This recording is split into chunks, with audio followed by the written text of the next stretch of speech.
messieurs, bonjour. Et bienvenue dans ce nouvel épisode de Questions pour un champion. Aujourd'hui, spécial plasma. Avec le Grémy et notre doctorante Safa Labidi, ainsi que son directeur de thèse, M. Maxime Mikikian, nous avons ensemble travaillé sur sa thèse qui était caractérisation de la formation de poudre ou bien de suie dans un plasma analysé par diagnostic laser. Je vous présente nos trois candidats. Mademoiselle Océane Coudray, Mélissa Fauvet et Nicolas Vernier. Passons immédiatement à la question 1. Pourquoi a-t-on besoin de plasma, d'utiliser le plasma? Vous ne savez pas? Eh bien, je vais vous le dire. Tout d'abord, on les étudie tout simplement parce qu'il faut les étudier. Il y a deux types de poussières. Tout d'abord, les poussières dites utiles, ce sont celles qui sont apparues lors de la conception de matériaux nanostructurés en nanotechnologie. Et ils ont différentes applications.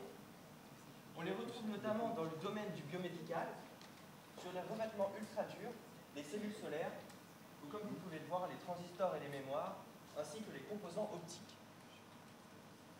Il y a ensuite les poussières dites nuisibles. On les retrouve sur les traitements de surface, en microélectronique, ou alors dans les plasmas de fusion thermonucléaire pour le futur réacteur ITER. Voilà, question suivante. Pourquoi utilise-t-on le plasma? Mélissa. Donc, comme tout le monde le sait, il y a 4 états de la matière. L'état solide, l'état liquide, l'état gazeux et enfin le plasma. Donc, la particularité de l'état solide est d'avoir ses atomes assemblés, symétriques et organisés. La particularité de l'état liquide est d'avoir ses atomes assemblés, mais non organisés. L'état gazeux n'a pas ses atomes assemblés. Et l'état plasma, celui qui nous intéresse donc, est un assemblement de d'atomes excités, d'électrons et d'ions. Donc le plasma est le résultat de la ionisation. Et donc on obtient un plasma en appliquant un champ électrique au gaz que nous utilisons, qui est donc l'argon. Les atomes de l'argon deviennent donc des ions en gagnant ou perdant des électrons. Et donc voilà, c'est ça. Merci beaucoup. Question suivante. Parce que vous n'avez pas vraiment répondu clairement à la question. Qu'est-ce qu'un plasma poussiéreux? Océane. Comme on l'a dit précédemment, un plasma est composé d'atomes excités, d'électrons. On parle de plasma poussiéreux lorsqu'on ajoute à celle-ci des nanoparticules variant de l'ordre du nanomètre au micromètre. Tout simplement, merci beaucoup. Où trouve-t-on ce plasma poussiéreux? Océane. On retrouve le plasma poussiéreux notamment dans les queues de comètes, dans les nuages interstellaires, mais également dans l'atmosphère planétaire telle que celle du Titan et des satellites de Saturne. Merci.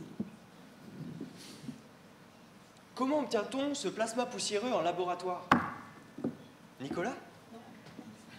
Tu ne sais pas? Eh bien, Mélissa. Donc, c'était quoi la question? Ah oui. Et donc, il est tout à fait possible d'obtenir un plasma poussiéreux en laboratoire. C'est d'ailleurs ce que nous avons fait au cours du projet Édifice. Donc, la technique que nous avons utilisée était très simple. Donc, dans l'enceinte du réacteur, qui est en bleu, nous avons fait un plasma. Donc, comme je l'ai dit tout à l'heure, le plasma est un assemblement d'atomes excités, d'électrons et d'ions. Donc, ce qui nous intéresse, c'est les ions, qui sont donc des ions argon+, qui ont perdu un électron. Ils vont venir arracher la matière du polymère, et donc cette matière pulvérisée va former les poudres. Voilà. Question suivante. que je me souviens plus.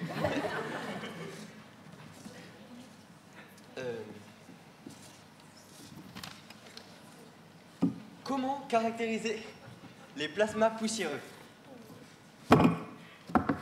Nicolas. Il est possible de caractériser les plasmas poussiéreux. Tout d'abord, il est possible de déterminer la taille des poudres grâce à un dépôt de ces poudres sur un substrat. Un substrat peut être un petit morceau de verre.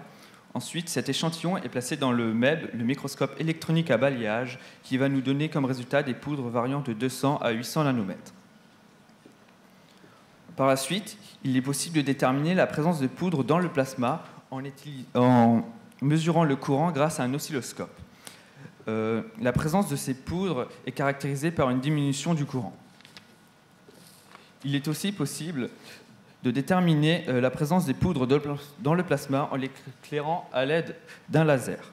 La diffusion de cette lumière par la poussière pourrait être détectée par la caméra CCD qui prendra une photo de ces poudres que vous pouvez voir en bas à droite du diaporama.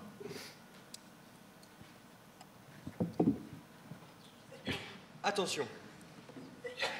Nicolas, vous avez un point bonus puisque la question précédente était difficile.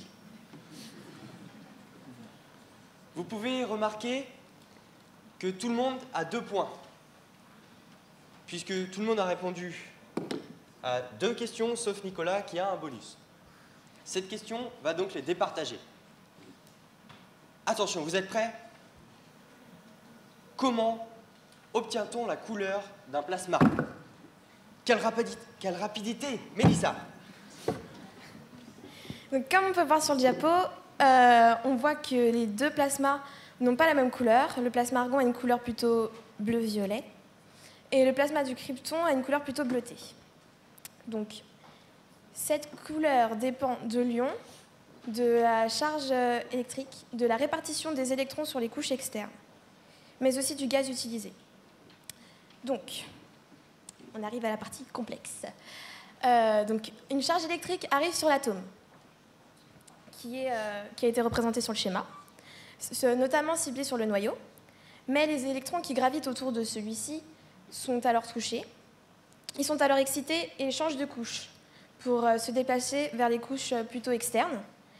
En redescendant vers la couche initiale, ils émettent des ondes électromagnétiques qui émanent dans le visible et qui donnent alors la couleur du plasma.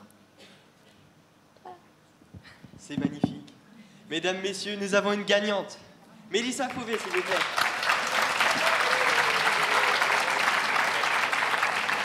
Très bien, Mélissa. Alors, comment s'est passée cette année avec l'université et en particulier Madame Safa Labid?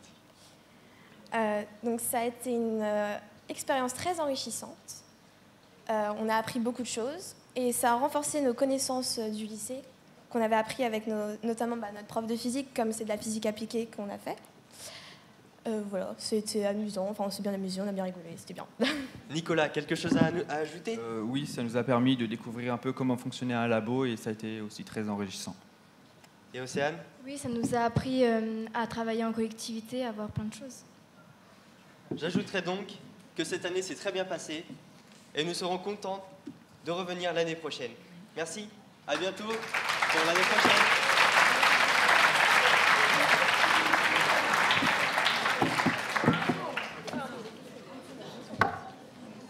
Eh bien, bravo, et puisque notre doctorant a posé les différentes questions, j'ai plus vraiment de questions à poser, sauf que je me faisais la réflexion suivante.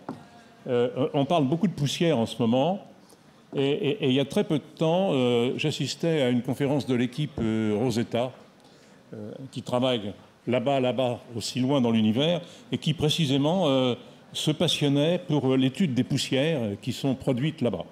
Donc finalement, on regarde les poussières ici, sur le terrain à l'université d'Orléans, et là-bas, à l'autre bout de l'univers. On a bien compris que l'équipe est très motivée, que tout ça va continuer en deuxième l'année prochaine et la suivante. Mais ce que j'aurais voulu savoir, c'est quels sont les projets pour la suite? Vers quoi allez-vous travailler? Donc on va utiliser un nouveau réacteur qui est en pleine construction en ce moment. Et on va donc étudier les poudres aussi sur ce nouveau réacteur qui n'est pas le même que celui qu'on utilise en ce moment. Eh bien, bravo.